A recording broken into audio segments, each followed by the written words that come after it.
Véritable galerie à ciel ouvert, les Journées de l'Arbre s'inscrivent dans le cadre de la manifestation Septembre du patrimoine. Mariage entre l'art et la nature, cet événement dans le livret du parc du Cap-Martin encourage la création et œuvre à la protection du patrimoine.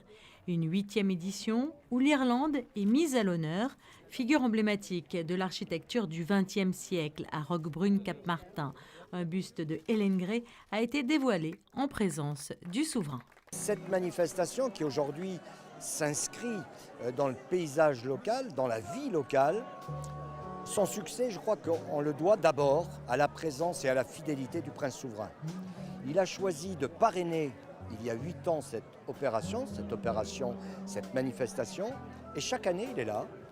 Et je pense que cela fait partie, je crois, du succès de cette belle manifestation.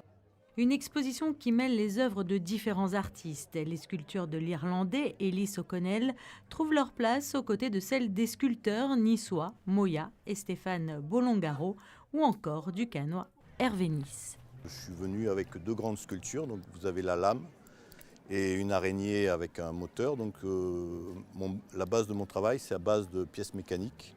Et après, je raconte plein d'histoires, je les détourne et je m'amuse bien. Voilà. C'est un parcours de vie. Je ne savais pas qu'un artiste, je savais pas que c'était un métier d'être artiste. Et donc j'ai eu plein de métiers dans la mécanique. Voilà. Et je suis rentré dans une fonderie à cire perdue et pendant 10 ans, j'ai acquis toute la technique du bronze, de la cire, du moulage.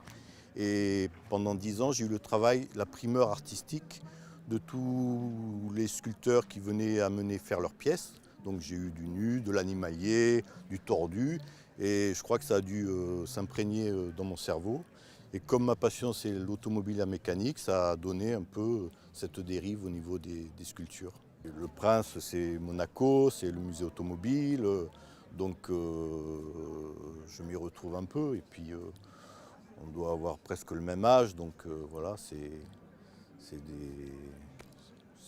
extraordinaire.